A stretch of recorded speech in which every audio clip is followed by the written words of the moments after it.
This time on Graveyard Cars, we're wrapping up the 340 CUDA, installing the panels and doors on the 70 Hemi Charger. Mark trains Alyssa on assembly line markings, and there's a special surprise in store for the ghouls. Coming up on this episode of Graveyard Cars.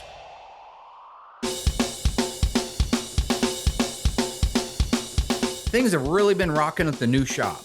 I personally laid out a beautiful paint job on the 1970 Hemi Charger in FK5 Burnt Orange. Autometal Direct did a beautiful job installing all the new sheet metal on our Phantom CUDA.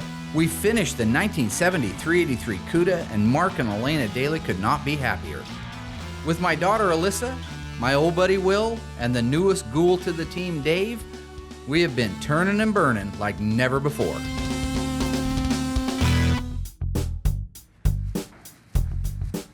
So I had the guys working on this a little earlier, trying to do some of the edges and stuff so we could primer it tonight. Have you looked it over? No, not yet. I'm just getting the mask I'm already right feeling now. stuff I don't like. Feeling stuff I don't like. Right now we're working on a 1971 Plymouth Barracuda. This little car started life with a 318 and an automatic. The owner wanted a 446 barrel car, so he has commissioned us to build him a tribute 1971 CUDA 446 barrel 4-speed in Winchester Gray. And it's great having Will back. He brings a lot of skill sets to Graveyard Cars that we need. He's got a great work ethic. He does a phenomenal job. I have basically forgiven him for stabbing me in the back. It was in my heart to forgive him for that. And so I think that right now we're looking forward to a real good future together, working side by side and pumping out some of these cars. Billy came back. It's like the prodigal son. Oh, man. I don't know if I'd go that far. I told him when he left. I said, you'll be back. You know what I'm saying? He'll be back. He's back. Pretty sure you didn't say that. I'm sorry? I'm pretty sure you didn't say that. I didn't say you'd be back. I don't think so. While he's working over there, I don't want to say anything he can hear, but, you know, when the guy comes kind of, not crawling back, but, What's that? No, I didn't come crawling back on my hands and knees. Mark called me, needed a good painter to come work for him, and I came back. Did you get the inside of the headlight door on that side? No, I'm still trying to get it passed up. Oh, okay. It's weird because you started whispering. So we have a lot of banter. He's basically mini-me. He's kind of a heavier version of me, you know, but he's a mini-me. So everything, all the humor and the comedy and the things that I snap, he can snap right back. So we have a lot of fun. I'm saying, yeah. How do you tell a friend no? Why are you whispering, boss? Talking to this guy right here, I'm talking to him about having to sand this right here and how important it is. Because if you don't, didn't I just say that? So anyway, it's cool because me and Will go back a long ways. 1997. 97. Holy cow. Wow. I know. I'm almost 40. And you just graduated when you started working for me, Yeah. right? God. So you were 20. They held them back a couple of years. They did not. While Will is finishing the block work on the 71 Barracuda Tribute car, I'm gonna go up front and check in. I understand that all the appliances are here now from our friends at One Fat Frog. This is so cool. The main idea behind having all the appliances and having the ability to cook here and to be able to have the theater here, it's so hard to get all the guys together to film. I mean, we're burning on getting cars done. What happens is, it's a Saturday, we're filming, noon comes around, everybody's hungry. This guy goes to this restaurant, this guy goes to that restaurant. 3 or 4 hours later, we've lost half of an afternoon. I think it's good for morale, I think it's good for productivity, and I think it's just a really cool thing to be able to add to the Graveyard Car experience.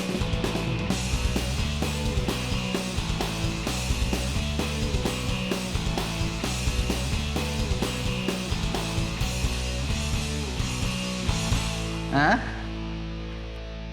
Just because I'm in a good mood don't mean I can't knock a lung loose. Will is all finished doing the block work on the 71 Barracuda. It's time for another coat of epoxy primer. So this is time right now for the master to go in and teach the Grasshopper exactly how it's done.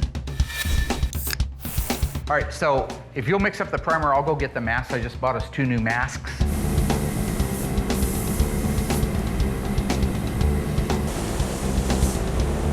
Well, inside the paint booth, I give hand signals, all right? So that's what that's about. When you see me doing this or this or this, I'm giving hand signals like they would in top jet fighters when they can't use communication because they don't want the enemy to overhear it because they're eavesdropping on their conversation. So they'll go like that, means go up, or you know, like when they're bringing them in, they'll go like that. So I'm saying, bring it home, So basically all of my hand gestures have a meaning behind them, and he'll learn those. It probably looks like I'm a little bit different out there when I'm doing that, but I think he'll learn some of the different hand signals and find that they're very useful. The hand signals, this is field goal, this is safe, they mean nothing. So whatever he's doing with the whole, hey, they mean, you know, this is a rooster.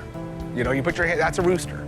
You know, so really, I mean, that's it. That's what it is. It's a life spent learning how to do something, and you take it very seriously. All right. So, hand signals might seem goofy to you, but to the guy that's receiving them or the guy that's giving them, it might save a life, or in this case, a paint job.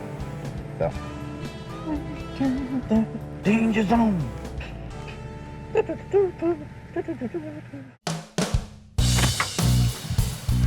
Oh, good. Nice. Good there. You just kind of want to go through and make sure. Structurally sound. Yeah. Now that the epoxy work is done and it's curing in the booth, I want to be able to take our parts guy out and show him what's salvageable and what's not salvageable about donor seats. Royal used to do upholstery, believe it or not. Really? Yeah. He's like Forrest Gump. Yep. He used to do everything. Full of everything. He hung out with the president.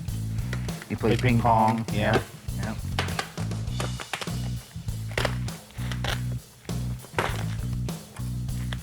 Yummy. Oh, Rotten through. and bugs. Oh, yeah, look at that. Potato bugs. Potato bugs. But this ate all the way through. There's no way to save that. Go throw that in the dumpster. This is a really good experience for Nick. He wants to be our parts guy, and he's really put a great foot forward towards it. Knowing what's good and how to tell if it's good, how much integrity has to be left in the metal, when is a seat track garbage and when can it be rebuilt? These are key things that any good restoration technician has to know. Therefore, any good parts guy also has to know. Pull this release, which is the same as pulling this lever if you were sitting in the car. That's the relay rod. Just pull it, tap it back out of the way. Pop this off. And there, so just grease. And there are your tracks right there, okay? That's just grease. So now you're down to the seat frame. You can already tell it's not crusty if you look at this.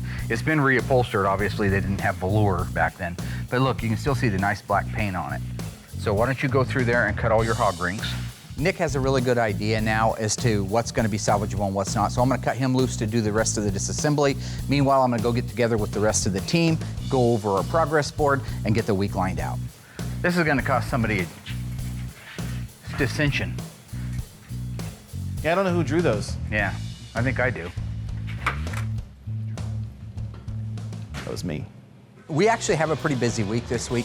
The 426 Hemi engine and transmission and the rear axle assembly are all ready to go in the Charger. I want to get those installed. There's a little bit of detailing that needs to be done. Once that's done, I also want to work with Royal on buttoning up the back end of the CUDA, their 340 CUDA, because time is starting to run out on that project and we need to get it done. If everybody pulls together, does a really good job, I've got a very cool, unique, I think special treat that folks are going to really, really like. This incredible story becomes more ghastly with each report. This incredible story becomes more ghastly with each report. Okay guys, so this week we're working on our 70 Hemi Charger and our 1970 CUDA 340 automatic rear window louver car. I want to get the sheet metal put on. That's the doors, the fenders, the hood, okay? Once that's done, I want to raise it up in the air and get the drivetrain installed. That's the motor, the transmission, the K-member, the rear axle assembly. Before we do the drivetrain, Alyssa, you need to put all the markings on. So I'm going to work with you on the finer points of detail, all right? I'm going to work with Alyssa on the installation of all the assembly line markings and the original part numbers. I think she's going to do really well at that. Meanwhile, the rest of us can start putting the rest of the sheet metal on the car. So by the end of the week, I want that on. I want the drivetrain in it, and I want all the sheet metal on it. Bob's little 1970 CUDA 340 rear window louver car. I want to get all the rest of the back end of that wrapped up so that we can move it forward towards getting it done in the next 2 weeks. We still got our little 340 CUDA over here that we're running a little bit out of time on. I think we're okay, but we got to keep pressing forward. Just because we have something over here doesn't mean we don't have something over here or over there. So between everything, I think we're going to have a really good week. So we're going to run out of time soon on it. Feels like we're doing really good because we're knocking out a lot of hardware, but tomorrow's going to be here before you know it. So let's rock and roll. Take those two seats up and put them somewhere in his parts room so we have that bench to work off. I want to get all of the bolts set out for the fenders and the doors for this car so we can get the sheet metal. You want that whole thing cleared off? I want the whole thing cleared off unless it says Hemi Charger. Okay. Working on the balance that Mark and I started yesterday, and nothing's lining up. Bro, you need a toupee, I decided, buddy. No, I'm fine. I'm sick of your bald head, No, man. I'm fine. Tired of it. Well, You need a toupee, and that's what I'm gonna buy you for your birthday, bud. A good look. I Buy just me watched any- Seinfeld where Costanza You can got buy- one. You You can look buy good in anything it. you want. Elaine hated it. See, This it's back's not smaller. lining up. Okay, you want to stop screaming for a minute? I think we had the wrong hardware in there.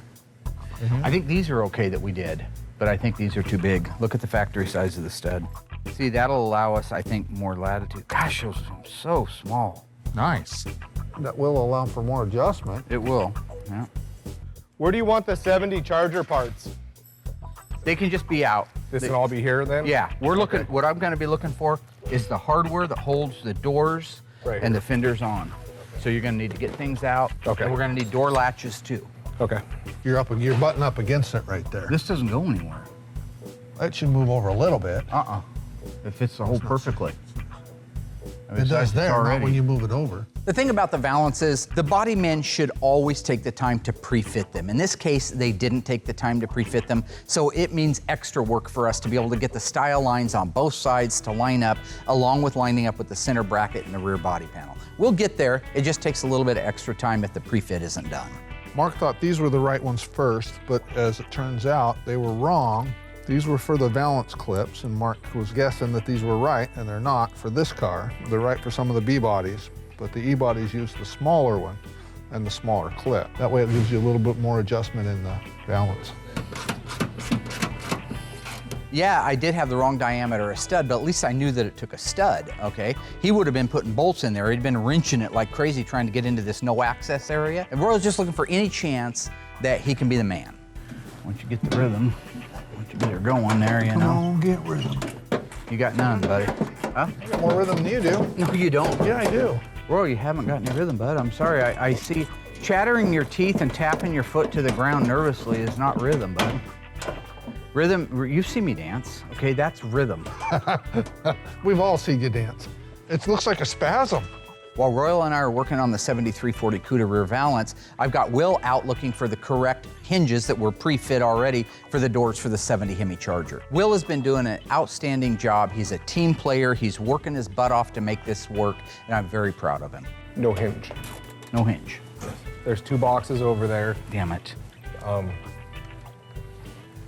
but not a hinge. Okay, this is exactly the way you don't want to start a week. Missing a door hinge, missing a bolt, because today it's just those 2 little things. Tomorrow somebody will have misplaced the engine out of the Challenger. Let's go for a walk. Which years of the Plymouth Roadrunner came standard with wheel opening moldings? 1971 to 1973, 1972 to 1974, 1971 to 1974. The answer coming up after the break. This incredible story becomes more ghastly with each report. So which year of the Plymouth Roadrunner were the wheel opening molding standard equipment? The answer is C, the 1971 to 1974 Coke bottle style Plymouth Roadrunner. It has been established that the unburied dead are coming back to life.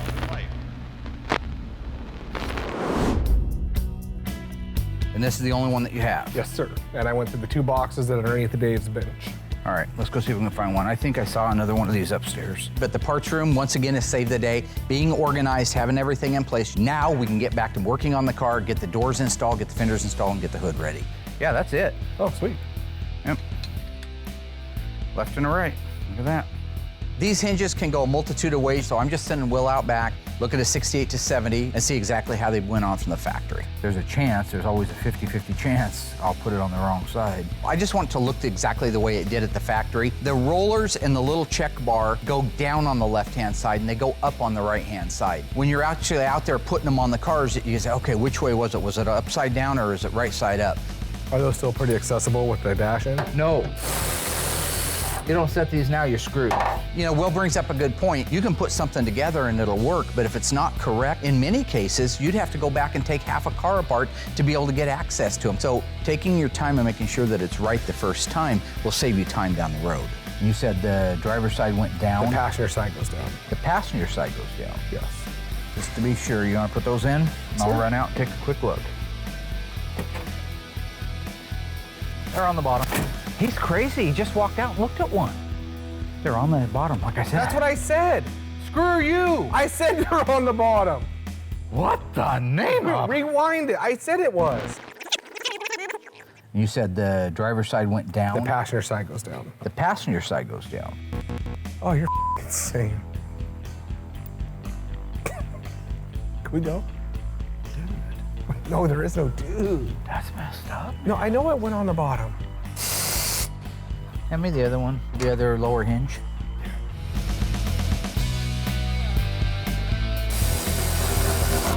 All right, let's try to hang the door and see what we got. Roy, you give us a hand with this door real quick, bud.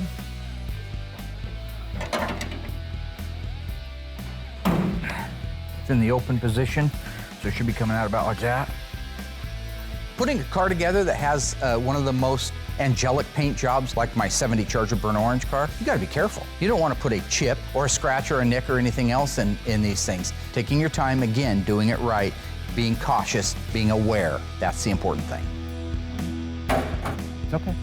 Careful, careful. You took your thumb out. That looks awesome. I love that color. You're gonna move it straight back, right? I just need to loosen them up so it can go straight back, yeah. Is there that much play in that? Yeah. In that pin? I'm not laughing, it's Royal. Laura loves What?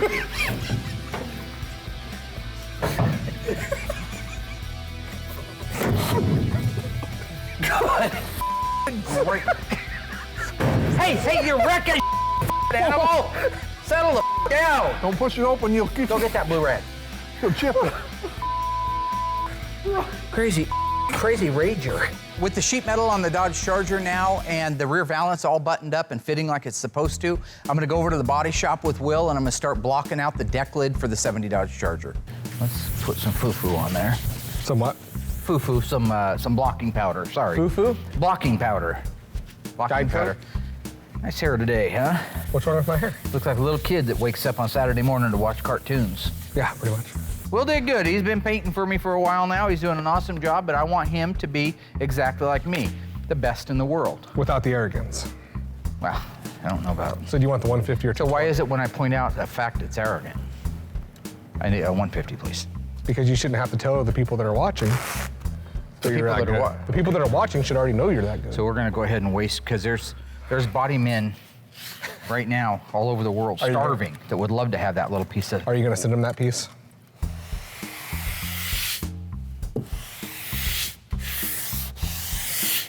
Well, it's cutting down nice out here. It's not cutting down so nice in there. But you can see it tapering out here. The puddle is right there. Yep. If you press too hard, you'll push right down in there and pull that guide coat up out of there. Well, there's another layer of primer, but just so maddening. First eyewitness accounts of this grisly development came from people who were understandably frightened. Because of the obvious threat to untold numbers of citizens, this station will remain on the air day and night.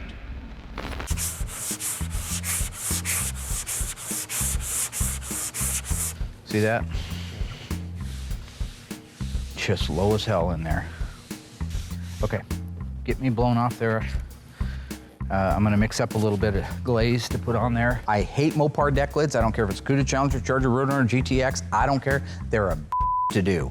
This particular one is really flat, but has a low spot. So I'm gonna go over and mix up a little bit of plastic filler with some polyester, catalyze it, put it on the deck lid so that I can sand it down, and then we can reprime that area and be able to block that thing out to perfection. Look at it, you can see it sunk right into the hole.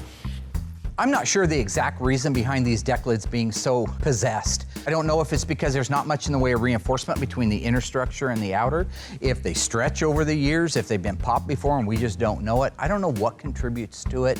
It is a phenomenon. We want to feel a high spot there, not a low spot. Now look at look at how it fell into it. That's how deep that was right through there. And we're just gonna barely let the block touch that mud. See how that starts to feather back there? Very nice. That feather's nice, but you can still tell you got too much material in here. So we're gonna go to a fresh piece of 80 because we want the sandpaper to do the work, not muscle. And that's easy for you. Sorry.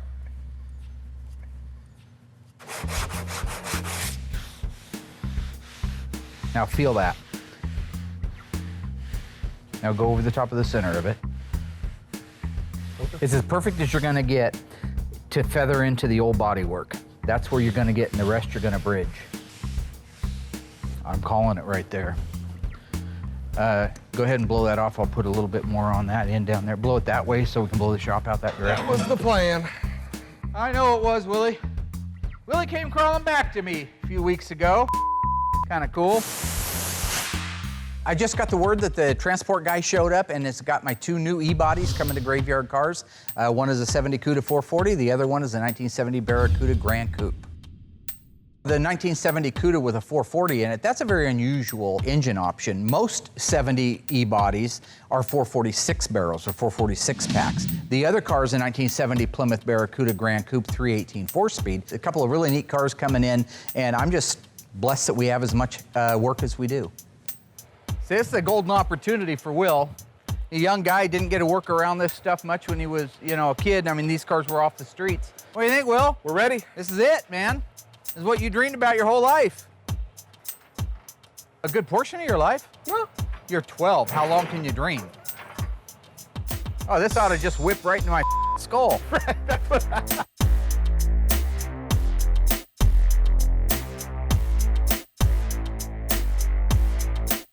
Can you grab the Stringo? Grab under the back and let's put it next to the Hemi Cuda. You don't hear that in every parking lot in America, do you? Put it next to the white Hemi Cuda.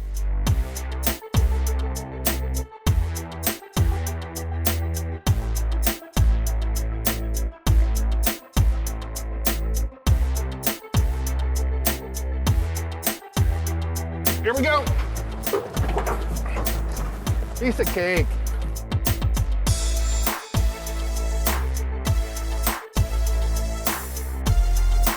You could have got a 383 and a 4-speed with air, by the way. Oh, you could? You couldn't get it in the 440, the 426, I mean the 446. Still think it's a...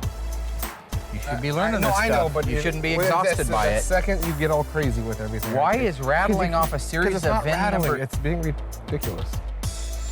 Well, I'll make sure I stop the next cardiothoracic neurosurgeon when he's rattling off to the nurse what he'd like to have in the way of utensils to do surgery. Yeah, it's exactly like It's it. nothing like it. Okay. Sorry, I know my stuff. I apologize. There's nothing about, no reason to apologize. Would you prefer I just said the yellow car?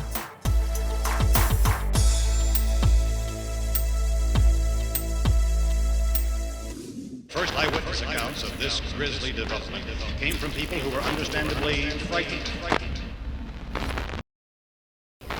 They're coming to get you, Barbara.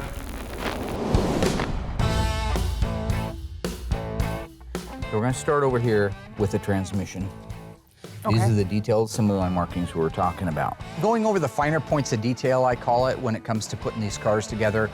The assembly line used paint, daubs, and markings to be able to let the guys down the way know what was done on a particular car. This is fascinating stuff. I find it's fascinating. If she does, and she takes this under her wing and she really enjoys what she's doing, I'll be able to step back, move over to another section of the shop, and turn that over to her. So I hope that she's as excited about learning it as I am about teaching it to her. These are the things, the history of the car, the finer points of detailing, we'll call it. That's going to be your job. Why did they do these? Is it just a mark that they got done? Or? They're like the transmission's been bolted down, the fluids are filled, the shift rod's been adjusted. These are all markings for the final inspector at the end of the assembly line. All these alphanumeric codes that you see, they correspond to markings on the engine and the transmission. So these markings are going to be different on every car? Yeah, if we were doing the 70 CUDA, it's going to have an 8 3/4 rear end, it's got an automatic transmission. Those markings are a lot different. Teaching the fruit of my loin how to follow in my footsteps.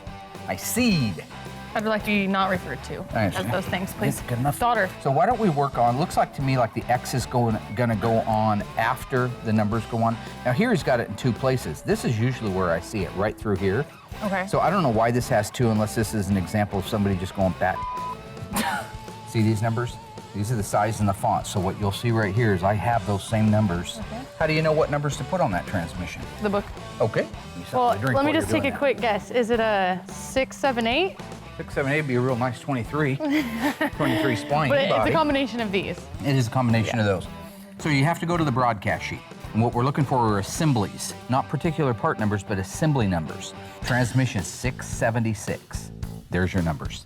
676. 676. There's a 6, 7. We'll go back over and do the 6. And there you go. So there's our part numbers, last 3 digits of our part numbers. So why don't you take this, and I want you to swipe this across the numbers like we saw. Across the VIN? Not the VIN, the casting number. It's across the casting number. It's a pretty color. So this white daub of paint right here is, On the top. put me one right on top of this bolt head, and then all the way to here. So this covers the top of the bolt, the top of the washer, and into that area right there. Yep, beautiful. And then we got a white daub between the 1 and 2 bolts on the transmission. So we got a white daub right here. So wait a minute, this is backwards in the book, right? Because that's self, I'm just trying to figure out how you're getting from the diaphragm to that, because we're looking at it from the opposite side, so I was confused. Alyssa's a bright girl. I mean, obviously, you know, look where she's coming from. But I think she doesn't pay attention, and then she plays catch up. So when we're looking at the driver's side of an engine and transmission, we know the shift linkage is on that side, and we go to the book, but the book's just located on the passenger side of the car, and she says, I don't see it on this side of the engine. Well, of course not. You just pick up the book and walk around 180 degrees, it's right there. When you're looking at like here with the shift rods, see all these shift rods? You don't see them over here. So that's a clue they're not over here. Yeah, Now, giant this one. is what this is all about. Oh It's not my a chance God, for me you're to make the fun of you. worst trainer. Can I like have someone else train me next I time? have Is been Royal told- available? I have been, yeah. Is Royal available? So we have one more white daub. Does this help a little bit? Because now you Yeah. can see the Oh my God, it Look matches at- the picture. Yeah, exactly. I'm learning. I threw you a curveball by Weird. being on the other side. I Weird. apologize. I know, it's so weird. You're doing a good job. I'm sorry I'm not a good teacher. You just need to have more patience. Maybe I wasn't a very good father. There's no such thing as a stupid question. You ever hear about I've that? always had a problem with that. You didn't have very many friends in school, huh? Most of them beat me up. Wonder why. Such a likable person. Okay, not on my floor. It's a $250,000 floor. Oh my It'll God. clean up. Oh my God. You're so dramatic. You exert a lot of energy on things that don't matter, Dad. This is a polished floor. They cut it down with 40 grit, and then they polished it out with 80, and then they went to 120, 360, 400, 1,000, 2,000, and then they buffed it with a 480 volt machine so that it shines like glass, and you just throw paint on it like a crazy person, like a sociopath burning down a house. Really? I'm a sociopath now? Let's worry about the rear end now. Okay. You know, other people doing this for the first time are gonna feel the exact same way I do. I know it. I know it. But you're my daughter, and I expect perfection out of you, just like you hold me to a higher standard of perfection. Only because all the smack you talk. Let's do the 084 right here.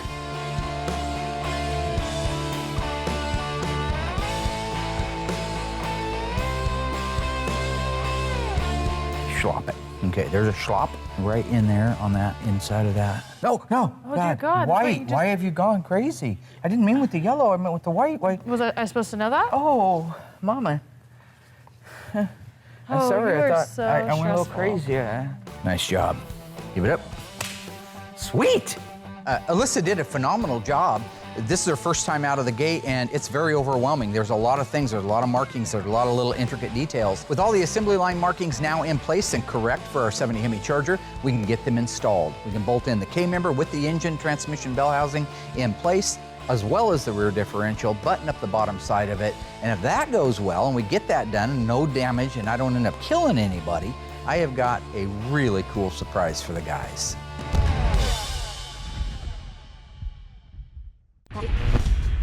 True or false? The 1968 to 1970 Plymouth Roadrunners were not available with wheel opening moldings, not standard or as an option. The answer coming up after the break.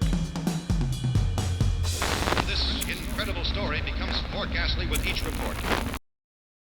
So, true or false? The 1968 to 70 Plymouth Roadrunners were not available with wheel opening moldings.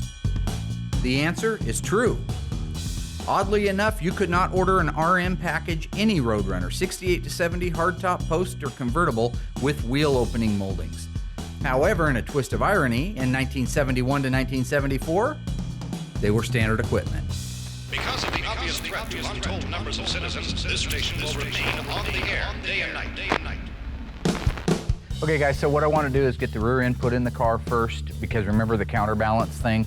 That thing weighs over 1,000 pounds right there, so if we put it in the front and we don't have something in the back to counterbalance it, that thing's going to want to do the endo. So I've got everything set up on it. It should go in really easy. Okay, Will, I'm going to let you do some of this because you haven't done too many of the mechanical things. See how easy this goes together. Me and Royal, the old salty dogs. The 426 Hemi is an elephant, not by nickname, but by reality. You compare it to an engine that has more cubic inches, like a 440, and it dwarfs the 440 because of the massive Hemi heads. Now you have to take this 426 Hemi with this manifolds, with the heads, with all of this stuff, and fit it into the same engine compartment that would accept the 440 or 318 for that matter. What's the X mean on the rear end? It's an assembly line marking, and I don't know if it meant that all the bolts were torqued down or if it had the fluid put in it. I don't know. Some guys know. I don't know. I thought you knew everything on these. I know it's supposed to be on there. But you don't know why. Yeah, I didn't work on the assembly line in 1970. Why No, are you but laughing just- nervously, man? I'm not laughing nervously. You just said you're the greatest Mopar. Restoration technician the world's ever known, yeah. So I figured you would know everything. Yeah, well, the second greatest Mopar restoration technician that the world's ever known doesn't even know it gets an X on there. Okay. I just figured you knew. I'm closer to levitating than I am falling. I figured you knew. I guess not. I don't want to put wheels on because Alyssa's got to come back and we're going to do the rest of the detailing on everything once it's in. So like the leaf springs get a swab of white at the front, they also get a red to show that they're actually tightened down into place. Okay. This gets a 2-inch red band around it. Would you like to know how come? Yeah. Yeah, because all styled wheels that you can see through, such as the 15.7 Rally, not the dog dish, but the 14.5 road wheel, all those that you can see through had to show red on the back of the drum. And yet you don't know why X is on the back of the rear. It is either because it's full of... That's not huge, my man. It's huge. I just don't understand. This is the original, as your folks say, original. My folks? Yeah, this is the original pistol grip shifter out What of the folks is car that? the owner's father drove for 30 years. Most people would have just put the new aftermarket one in. I sent this out, spent $300 having it perfectly re-chromed. Because I have what? Because a customer asked. Oh, A heart. yeah, it ain't that big.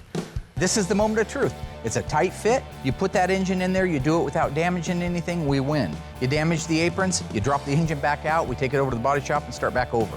Okay, the fronts need, I don't know why you guys gave up there. The front needs to come this way here. Okay, right there. So, okay, we're just gonna put it in the car.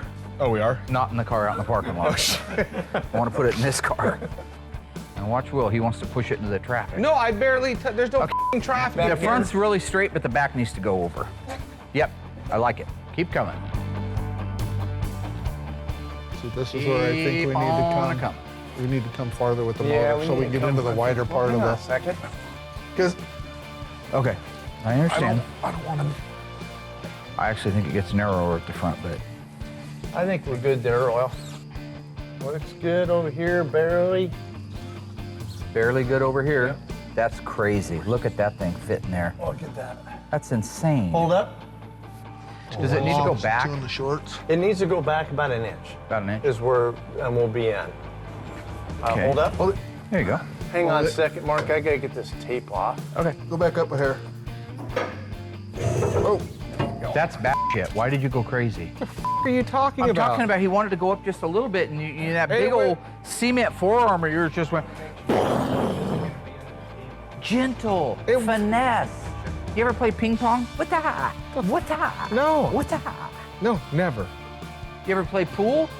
Put a little bit of English on it? Be sound. Be sound. But because this, you're not gonna walk up to a pool table with a cue and just start bashing balls like Bam Bam from Flintstones. I don't play pool. Basically, everything went great. The Hemi engine's massive, so getting it edged just so slightly right in between the frame rails takes that many guys to do if you don't want to scratch everything up. But now everything's up into place. They're bolting down the rest of the K-member bolts. All that's left is fasten all the things together that we've got ready to go together in the suspension. We're ready to let it down and start putting the rest of the car together. The guys did a phenomenal job over the last few weeks. I think they're gonna like the reward that I brought for them. I know that I'm excited as can be. I think they're gonna be equally as excited. Guys, Sand in your eye, check it out. Come here. The thing is when you got Form light, nice little line right here. You have no idea how cool this is. It has been established that the unburied dead are coming back to life. First eyewitness accounts of this grisly development came from people who were understandably frightened. Guys, sand in your eye. check it out. Come here. The thing is when you got Form light, nice little line right here. You have no idea how cool this is. What is it? Who is it? Another project. Just what we need is another project.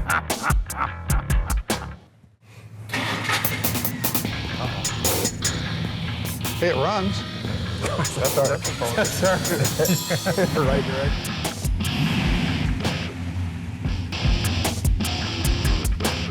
That is cool. Oh, yeah. Oh. Nice. Look at the chrome bumper. That is the car. Look at all the chrome on that. That is nice. Christine's up! That car is sick. 1958 Plymouth Fury, 350 cubic inch, dual 4. Killer car, literally. That's awesome. Is that just an awesome car? Awesome. That is It sounds freaking cool. awesome and everything. It's scary. This is really exciting.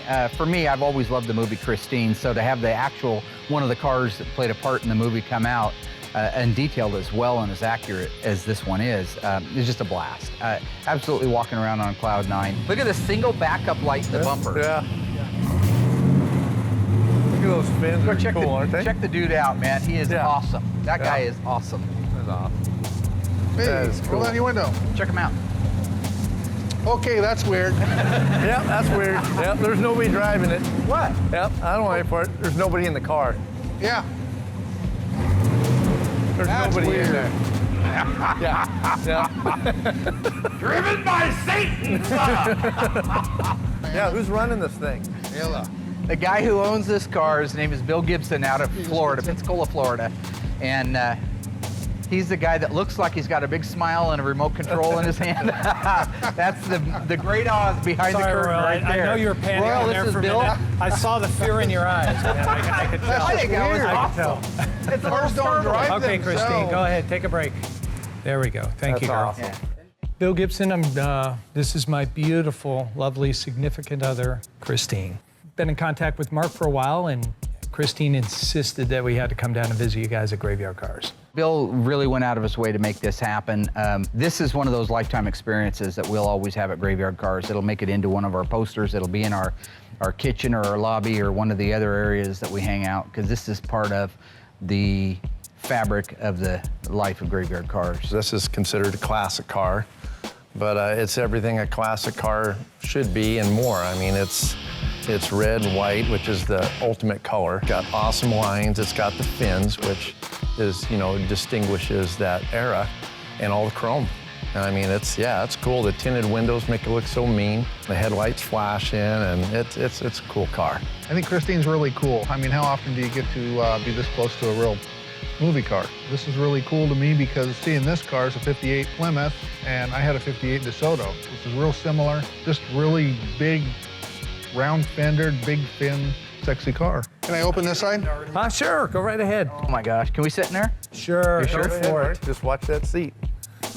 Why are you afraid to get in here? As long as you don't eat I didn't see cheeseburgers, you're anybody fine. driving. There you go.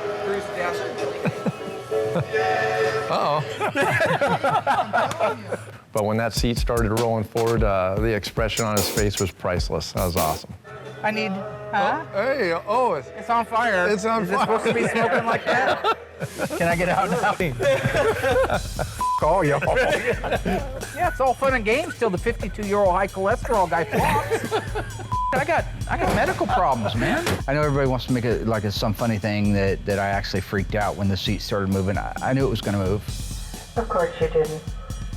Show me under the hood. Now, Oh, the sure. original Christine had a 350 cubic inch dual 4. Is that what this has? That's correct. The 350, It does have that? And it does have this. Oh, I thought for sure it was just a motor. I didn't know It's you. a 318, 350 Golden Commander, 1 year big block Holy that did it. crap. That is a Golden Commando motor. Oh, that is beautiful. The book originally came out with listing Christine as a Fury, a special order Fury, red and white. This is actually a Belvedere, which was one model below the Fury itself. I think in the book, Stephen King wanted to call it a Fury because of the name, so they made it look like a 58 Fury, but 58 Fury only came in one color. Fury, of course, was a buckstone beige with a white top. There's a limited production, a little over 5,000 of them, so they were all painted the same. So in order to do this, you cannot order an actual Fury, so a lot of people who wanted the red and white combination would just step it down, order the Belvedere, order the Sport Tone Special, and all the little addition. The bumper wings were an added option. The 350 Golden Commando, which was a rare motor, actually Plymouth's first big block, one-year motor. And that could be ordered if you can get something like that. So they could sort of do those things, those options back then. To commemorate the visit of the world-famous Christine, I decided that I would actually get the DVD on Blu-ray, set it up in our theater, and show it to the guys. Bill also had a surprise for us, and that was all of the stars of the movie actually signed the inside of the deck lid, so we got to see what everybody wrote. Don't eat in this car. I could miss that one. Yeah. I'm sure she'll be glad Can I drive to it? ride her life. Yeah, we'll let you drive it. Well, we'll have to ask her first. I don't think. I don't know if I'd sit in that seat again.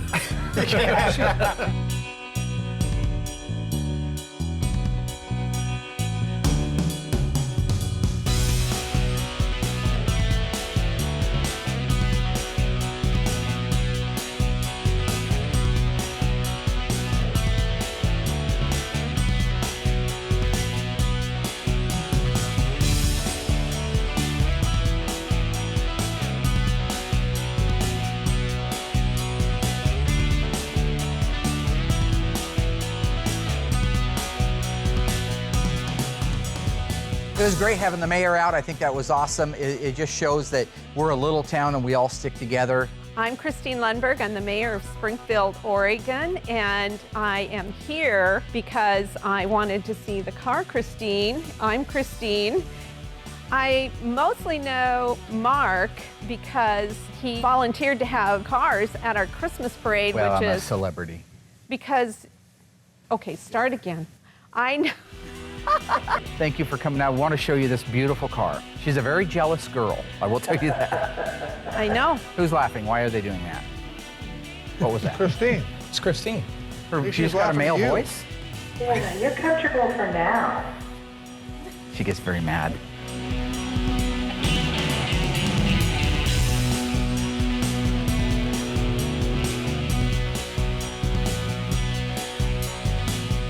As I drive Christine down the road, it's really cool to be able to reflect back and know that we had a really good, productive week. We got our 1970 CUDA back end all buttoned up. I got to spend time with Alyssa and teach her how to do the assembly line markings on the drivetrain for the Hemi Charger. We got the fenders and the doors installed and aligned on our 1970 426 Hemi Charger. We got the drivetrain installed to perfection.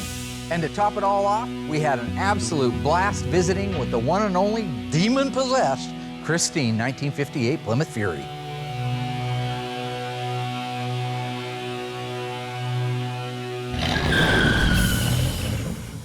Next time on Graveyard Cars. The team struggles to work with aftermarket parts. Alyssa gets her hands dirty. And the ghouls team up to tear down two cars that are worth more than their lives. Coming up next time on Graveyard Cars.